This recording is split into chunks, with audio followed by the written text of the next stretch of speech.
So corporate values are usually written on tombstones in big corporations. This is what they believe in. This is what we expect people to do. The reality is that we postulate that they come in 4 different flavors. One is aspirational. This is really what we want to be, like Google saying we will do no evil. The second flavor is popular. Everyone talks about being green, having social responsibility. At some it's genuine, at other you have a sense that it's more a marketing gimmick. A third level realistically reflects the real values and the behaviors you see. And the final flavor, what we call the corrective values, are very important.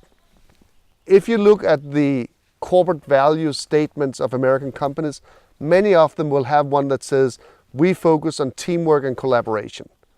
That's incredibly important in a highly individualistic country where you need something to counterbalance that individualism. But that doesn't mean it's easy to do or that it happens when you look at the actual behaviors. Those are the 4 different flavors we see. So why is it that companies sometimes forget the importance of culture? As someone has said, culture eats strategy for lunch. Everyone knows it. However, if you're a business leader, you are under relentless pressure. You have committed to the board, who is committed to the stock market. You want to achieve your plan. You focus the organization on meeting their weekly, monthly, quarterly goals. In that intense process, where you spend 99% of your time and effort, sometimes you forget the culture. And what happens then is the culture starts to move on its own without anyone intending it. And then suddenly, 5 years later, you end up with a company where the culture is no longer aligned with the strategic intent of the top management.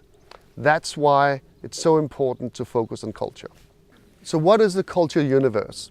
If we go back to Ed Schein and the lowest level of his cultural model, which was about beliefs and assumptions, at the corporate level, this is what makes a company unique. It's also the values that are most difficult to get at. It gets a little bit long here, to be frank, to get into it in detail in such a book. But our recommendation is, if you're about to make a cultural transformation, you really have to spend a significant amount of time trying to understand what are the real values, the real beliefs that underpin the behaviors you see day in and day out. What are the good habits that comes from that? What are the bad habits? If you don't understand that, it's a bit like having a rudderless boat. You don't know where you're going.